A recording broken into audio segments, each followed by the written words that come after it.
Hello and welcome, everyone. This is the Minnesota Sports Pulse. I am Josiah Eccles. With me here, as always, is John Burgart. And tonight is not a happy night for us Minnesota sports fans, although it's something we're rather used to. Can't even make a joke about talking about the Twins because they also lost today. But what are you going to do? 139-109. Timberwolves bow out pretty weakly. Didn't really put up a fight. John, what were you thinking during that game?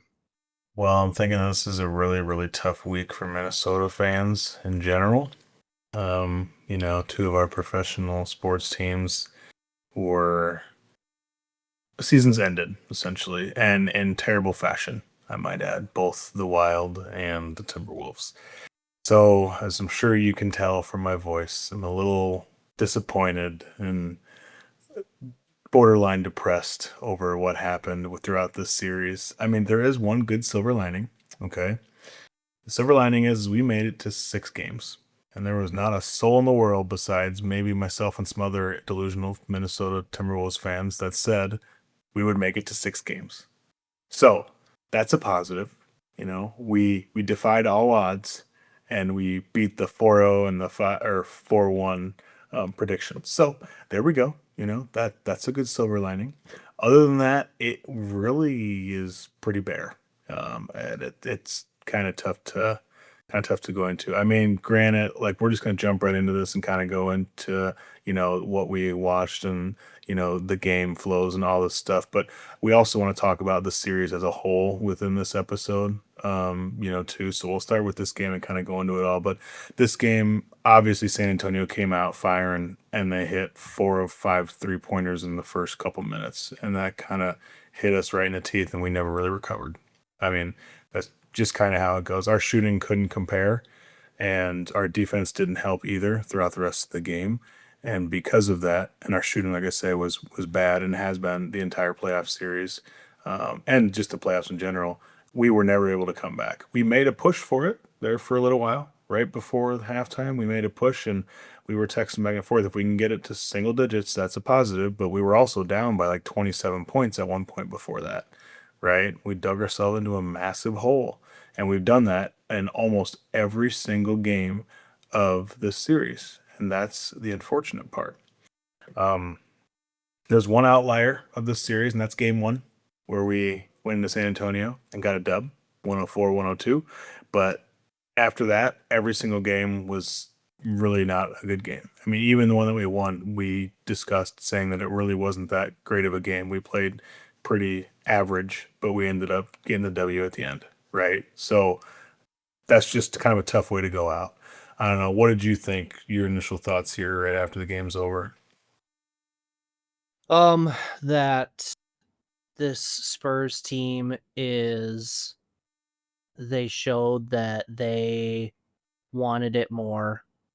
They The only equalizer that we would hope to have in a kind of equal footing matchup is the fact that Ant is a level above the Spurs guards that they can deploy.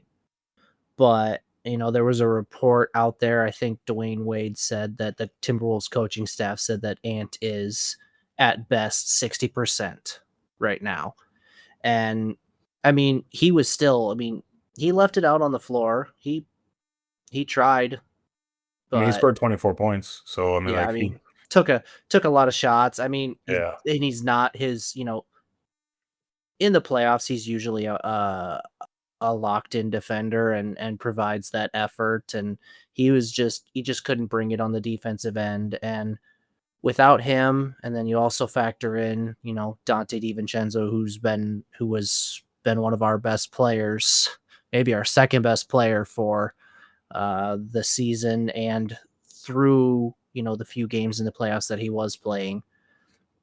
We just didn't have the talent to compete with that. And then we also got outworked in almost every single game.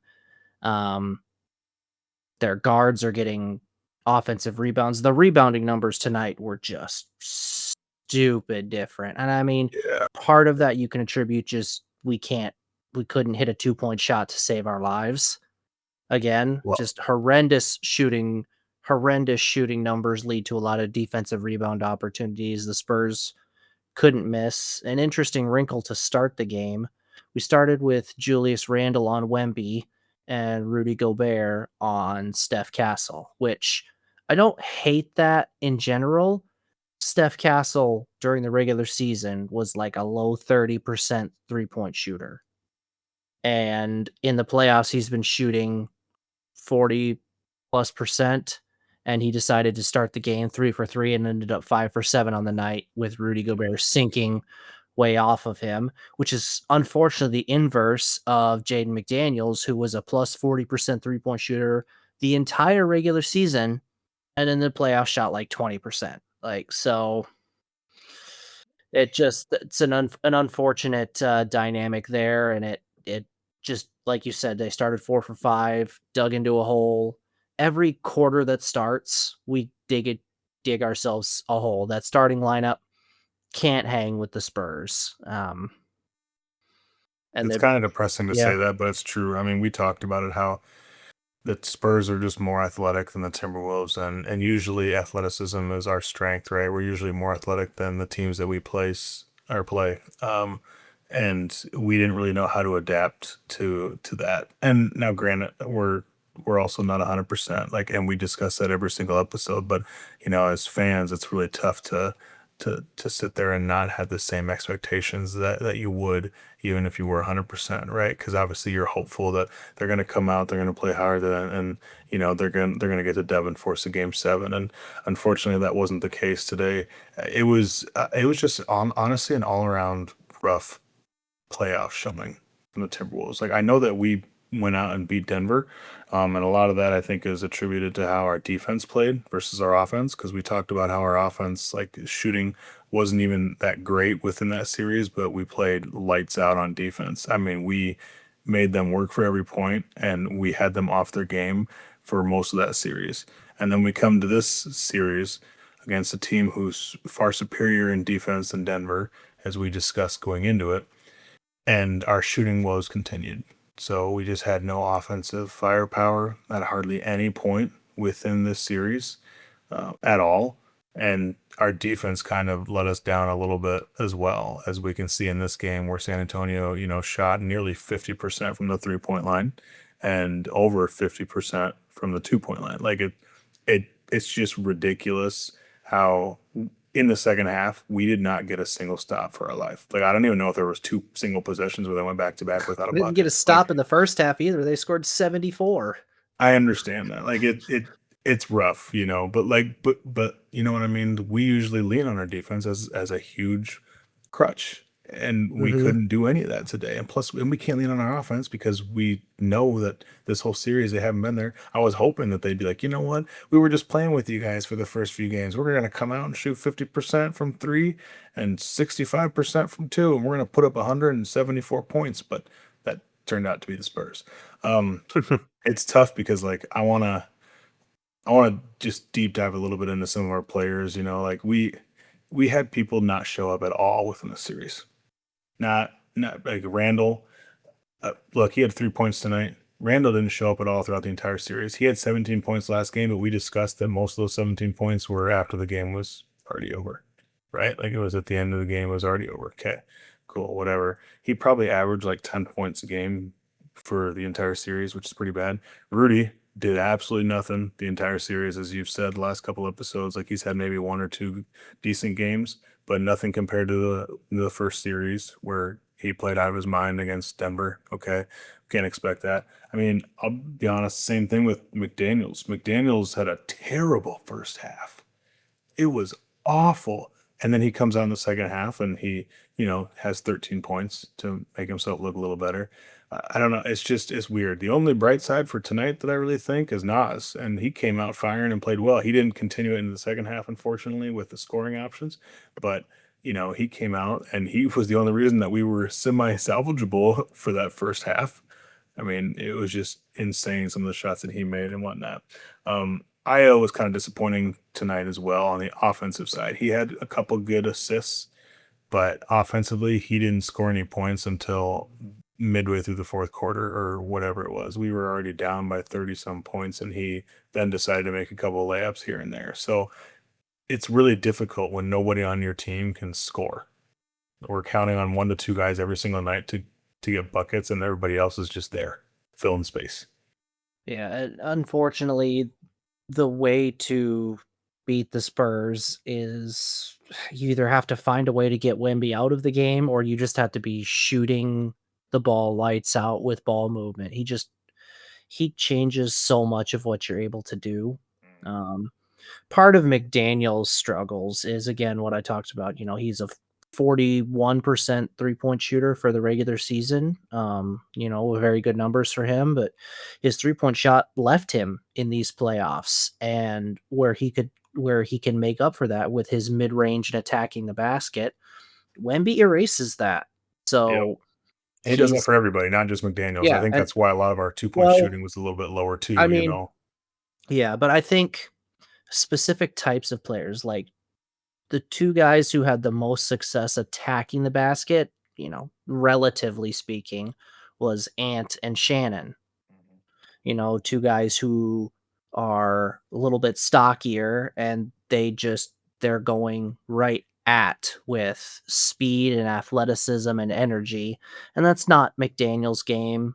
That's not really Naz Reid's game. That's not Randall's No. game. Gobert No. is just an offensive liability. Io, his game is predicated on speed. It's not physical at the rim. It's speed and beating guys to the basket, but it doesn't matter because, you know, Randall couldn't hit outside shots. Rudy can't score, so Wemby has no reason to leave the paint, leave that. So that makes it really tough. Again, you know, I talked about this last episode, but things are going to have to change because this was very similar to the Thunder series last season. Of And course. those are the 2 teams of the future in the Western Conference. We can't ride on this team being built to beat Denver, who isn't athletic, because Denver's got to make changes too. So, um, you know, there has to be some roster turnover and some changes because the way it's currently constructed, even fully healthy, you know, as the series progressed, I thought if we were fully healthy, we would, you know, easily win this series. But I don't know if that's the case anymore. The way that their energy just was so much better than some key guys that we rely on, even with Ant at 100% and Dante back, I think we would have had to grind our way to a series win. I think we could have done it, but it things Yeah, need to change. I mean, I'm definitely going to disagree with you on that when you said easily win because there is no easy win against the Spurs and Wemby. And the only, I mean, and you probably didn't mean to say that, but maybe you did. But anyways, Well, there I thought there's through no game easy win. through game 4 and 5, I think we could have. That was my opinion. I thought we had some bad down games, which is, you know, typical Timberwolves thing, but this pattern repeated every single game except basically game 1 and the game where Wemby got himself ejected. And even when Wemby got himself ejected in that game, the Spurs had these energy bursts that the Timberwolves couldn't match. Well, they So were I think winning for looking half the game, right? yeah, looking back at the series as a whole, I think my opinion changed, but during the series, I thought that, we could have a better chance, but Yeah. now looking back at it as a whole, yeah, I don't think that anymore. Yeah. I mean, one thing I want to highlight that I did not highlight, and I'm glad that you brought him up, is Shannon tonight. I mean, I know that last episode I called him out saying, "Hey, man, like, I know that you've been playing some minutes for us, but you've been nowhere, and you've been a complete liability. And this is on, I mean, all assets of the game, right? And tonight he did not start off good. I mean, in that first quarter did not look good, and then he had a 5 point stretch on his own, right, where he went 5-0 and then he took a couple minutes off, and then he had another 4 or 5 points right back to back. Okay, and that kind of got him going. I think he finished with over 20 points. Let's see, 21 points tonight, and he only hit one of three threes. He didn't take many threes. I don't think he's very confident from three right now because he was just so off these last few games, which is fine. But you said it. He did a lot more of the aggressive drives, right? Going to the basket and just going right at him. And he got a couple foul calls, which were great. Only one Um, turnover. Yep. Yeah. So I mean, like, I feel really good about that, and I'm really hoping that he's a guy that's gonna take a big leap next year, like, in the off season, working on his ball handling, his shooting. I mean, just all the above, getting better because he's a very athletic individual. I mean, very athletic, and he could be so much more than what he is now. And I understand he's really young, so like, I don't want to put all the pressure on him right now for this and that, but I'm hopeful that he will turn into a very large piece for us next year. Um, I'm not really sure how that's going to go because he's, been injured, right? And that was part of the season this year. So I hope that that's not a continuous, like, injury prone, type player. But you never He had a know. foot problem, Hmm. but it didn't seem to be affecting him in Yeah. this series. So I mean, Yeah. yeah, he lost a good chunk of the season. So I think he would have been an even more effective player if he'd have had the whole run of the season. So if we can get a healthy off season where he spends a lot of time working on that outside shot and a little bit of ball handling, decision making, I think he could be a very key contributor for the Timberwolves and a much better that's the type of player that the Timberwolves need to compete with, the Thunder and the Spurs. Hmm. You need that 6'5", 6'6", super athletic, um, speed guy to compete in this new era of the NBA where it's seemingly all about speed, but then you also have to have a physical element to it when the playoffs roll around, and I think he embodies that pretty well. So let's not trade him away, please. Yeah, yeah, that would be something that we would frown upon. Now, this series is over. Okay, I think we're gonna wrap talking about, game six. Minnesota lost 4-2, ending with game six here in Minnesota. Unfortunately, we weren't able to push it to a game seven. We don't really want to dwell on the rest of, the game and whatnot, but talking about the series as a whole, it was rough. We ended up getting two, which was great, but the other four were pretty ugly, and that's a little unfortunate. So, fast track, Josiah hit on it a little bit earlier, right? Looking at the future, the things that we need to do, we have moves that need to be made. It's something that I don't know if Minnesota is going to be willing to do. And make some of those big moves because it's not like we're just adding one player here and there. I mean, there's a couple players that we're going to have to get off of our roster, clear some space and get some new players in. And those are some pretty large moves, at least in my opinion, in order for us to really compete with these two power teams that we have in the Spurs and OKC. Because as we said last series, they are both set up for long term. I mean, and that's the part that's really scary, right? Is we have to continuously play these two powerhouse teams just to get to the conference finals or just to get to the championship every single season. And if we can't beat them, then, what are we doing, right? We have to build a team that's able to withstand and hold their own against these two teams. So, as we know, the NBA is a matchup based sport, right? And it's all Mhm. about how you can match up well against good teams. That should be what we need to do is figure out who we need to bring in, who we need to get out in order to match up well with those two teams because they are the teams to beat, and that's not going to change. That's not going to change for the next few years. No, I mean, there's always an element to we don't know exactly what's gonna happen. People said when the Celtics won their title that, they were poised to be a dynasty for the next 3, 4 seasons, and they haven't been back to the finals. They've been eliminated. They just really haven't, and now it seems like they might not be. Sounds like the Tatum Brown pairing might break up. Hmm. So, Some of you that could know, be injury related too, though, right? Like there's some, yeah, well, and that can that's happen to anybody. So, exactly. When the Nuggets won their first title, it's like, oh, the Nuggets are poised to go on a dynasty run with Jokic and Murray in their primes, and that didn't happen.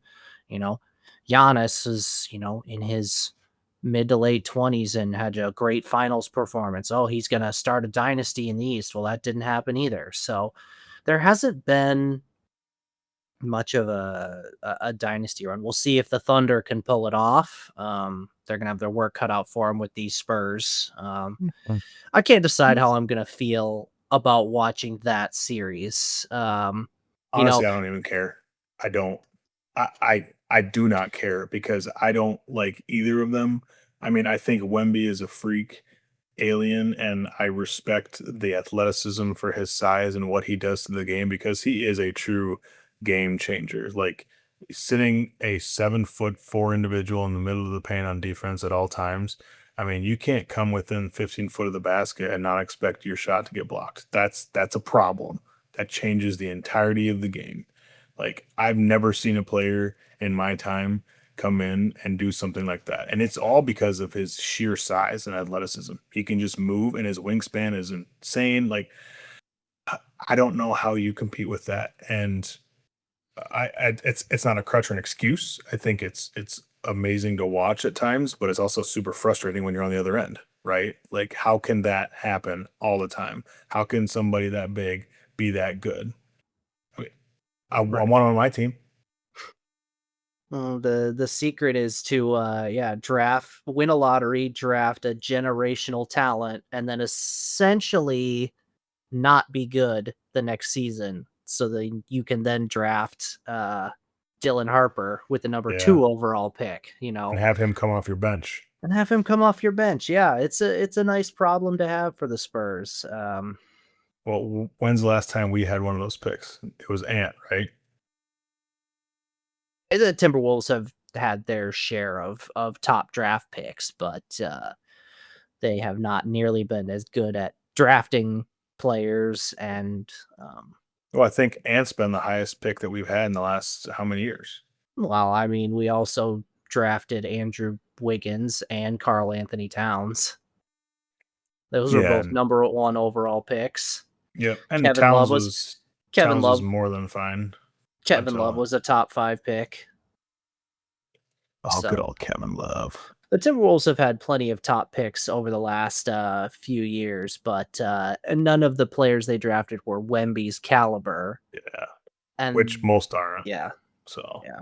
So, yeah, we will see. I think, yeah, I'm not saying that the Spurs or the Thunder are going to go on a dynasty run, but they're playoff teams that we're going to have to encounter every year, unless we end up in the Eastern Conference. There's been some chatter about that if this expansion goes through. We will that won't do be for how a many years? 2 to 3. 2 to 3, yeah. Yeah. So we will do a kind of season recap, look at cap space and potential moves we'd want to see. IO is a free agent that we have to look at, but we don't have a ton of cap space right now. So there's definitely a lot that we'll talk about in a later episode. But overall, yeah, even the games we won in this particular series, game 1, we stole it in San Antonio. Fox and Wemby both had pretty lousy shooting nights. We thought that that was due to our great defense. I think it turns out they just had bad shooting nights. And then the other game we won, Wemby got himself ejected, and we still had to work our butts off just to win that game. So, Hmm. looking back at the series as a whole, we were outclassed. Not Yeah. really any other way to put it, but it's over. It's done with. Nothing we can do about it now. No, we just And got to look ahead at yeah, next year and hope that we make some good offseason moves, you know. So, yep. kind of just to round out this video here with everybody, I want you guys to, if you have ideas on what the Timberwolves need to do, because like I said, we're going to talk about it in a video about what things that we feel, should be done here and there. There's plenty of options, right? There's plenty of people who are going to be free agents and other things that we can do, who we can sign, who we can try and trade, this and that. Okay, put them in the comments because we love figuring this kind of stuff out. I mean, this is the stuff that we really enjoy digging into, going into because like it's all the possibilities are endless, right? And everybody loves that kind of stuff, especially Minnesota fans, because usually we don't have hope at the end of the year, just like we're feeling right now. Okay, so we got to find that hope and glimmer somewhere. So, anything else you want to hit on, Josiah? Nope, I don't think so. Yeah, ready to. I'm already excited about next season. That's how it goes. That's what. See, we're already like this game's been over for like 25 minutes, and we're already jumping into next season. So, Let's be uh, real. The game's been over for about 2 hours. okay, well, that's true, but, officially over, so, yeah, we'll go there, but, alright, we appreciate you guys hanging with us tonight. That's been the Pulse of Minnesota Sports. Don't forget to like and subscribe, share us with everybody that you guys know. We'd love to get you guys in the community and hear what you have to say and thoughts on our videos and content. We would love to just improve what we got coming for you guys. We got a lot of stuff coming here really soon. There's a lot of big things coming. We got the Minnesota Vikings schedule that's been released here, so we're going to be getting out a video there. We got plenty of other options that we're going through that are going to be coming out here in the next couple weeks as well. So hit that subscribe button so you don't miss any of our content, and we're going to see you guys in the next episode.